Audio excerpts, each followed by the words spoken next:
Boy, my dad too. One. You what Oh, happened? oh, everything's good. Everything's great. Everything right, man.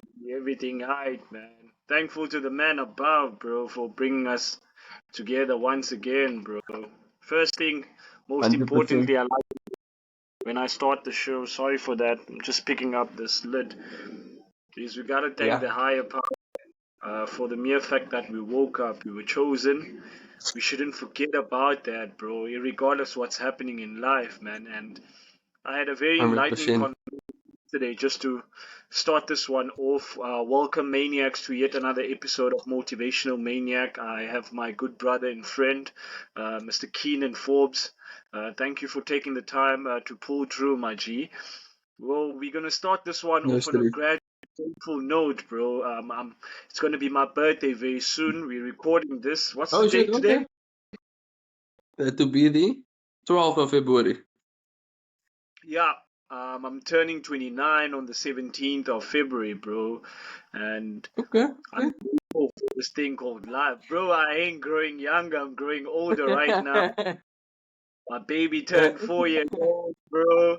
And man, I'm Yeah. just grateful for life, man. I'm just grateful for life, regardless of what happens. Because, Mhm. Keenan, when we're younger, we make these decisions that at certain age you want to be doing this, you want to be at this place, you want to be around certain people. And Yeah. one thing I've realized is that you make plans and life makes plans for you, and if you don't adapt to those plans, it can be very detrimental to you as a person, because you can really put yourself under pressure, because you looking on the outside what someone else is becoming, and you be like, yo, I wish I was in that position. And that takes us away from actually looking at our very own Yeah. blessings.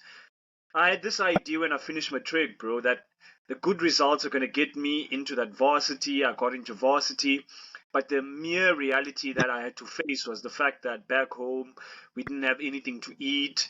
Um, Mm. so I had to make the necessary sacrifice. A lot of people Of accused me course. of not wanting to go to varsity, but I was like, yes, Nah. I go to varsity, but the reality that I leave at home, bro, you go to Yeah. school, you don't have anything to eat, you out there, you seeing people having the necessary support and all that. And in a majority of our families, they don't talk about how important it is when you're getting even a tertiary education. The support structure is Yeah. important, because it's not high school now. You don't have anybody that's after your case. Did you cover your book? Did you do your homework? You just do you. The lecturer just doesn't even care about who you are. You're just a mere number. So now I'm caught True. in this conflict. Do I continue going to that place? And yet I know it's crushing my soul. I know the reality is the fact that, okay, I'm going to go back home. What are we going to eat? My mother is going to be on my case and all these things. So I make the ultimate decision Mhm. to be like, this is not the way that I would have loved to actually go to varsity in. So I decided not to go anymore. So obviously you're gonna Yeah. get that push. You passed well. Why are you not going to school and all those kind of things? I'm like, you don't know what reality I'm faced with. And even if Mm. I tell you, uh, the, the the thing I've noticed that people don't feel sorry for you. People are glad you're in that space, bro. Not at They're all. really Yeah. glad, No, because 100%. we thrive with that thing of seeing people suffer, bro, because we do not know their daily Yeah. struggle. So that is when I decided, you know what, turn otherwise, start going through to YouTube, bro. You see, this analogy I always talk about on the show about YouTube being my varsity, my university, it's something that I started to take from all these creators I was listening to. I started to listen to DJ Spoo. People were starting the podcast game. That is something that I wanted Mm. to do, because even though we started in 2020, in 2019 and before, that is something that we're exposing ourselves to. But then how do we start? Like, where is going to be the benchmark? And I feel like within me starting to use YouTube now as a university, as a learning beacon. Now I started to Yeah. realize, I can make this a reality. I can really start this podcast.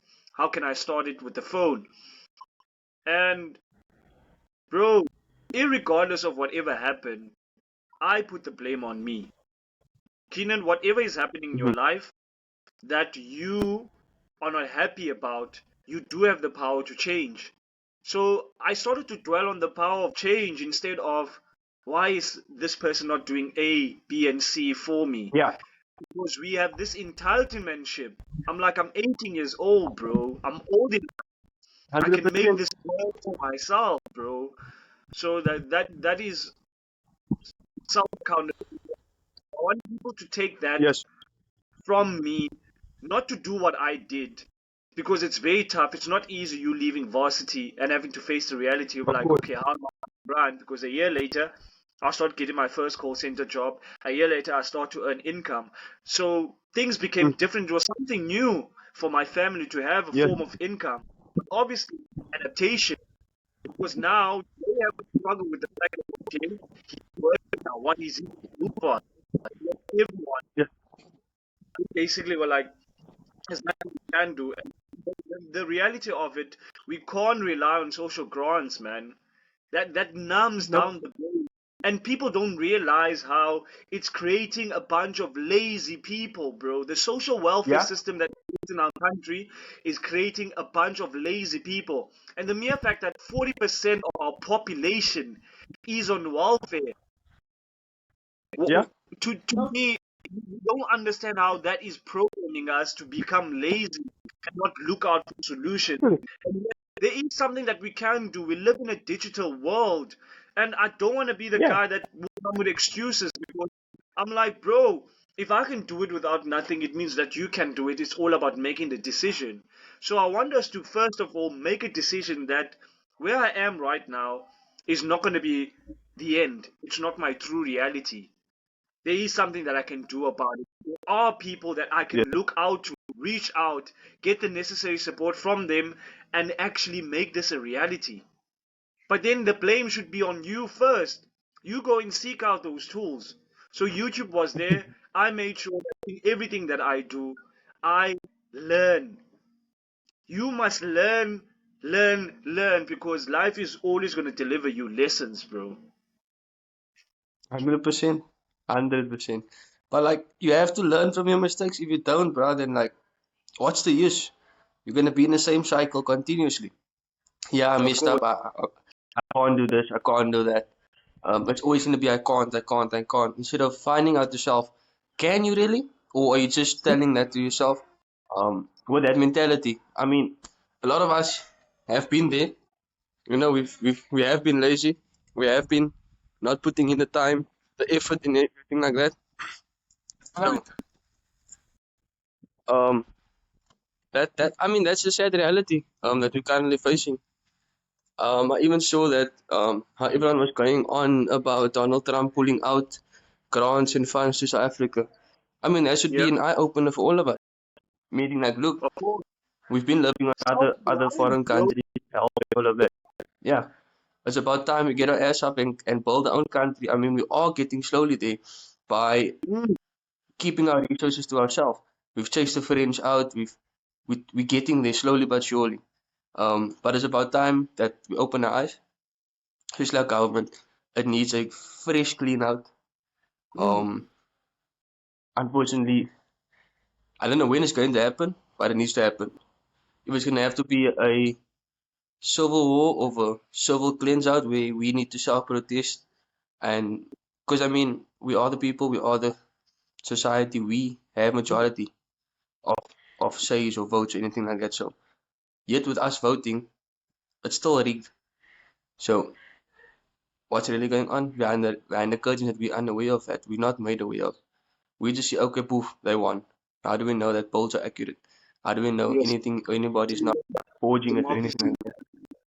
is about Yeah, the majority wins. The majority don't decide. It's whoever is get the biggest money is the person that actually decides who gets to be in power because we know that power can be 100%. bought.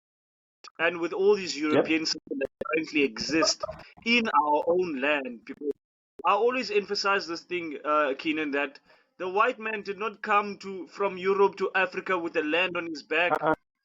The land was in the hands of the African. And the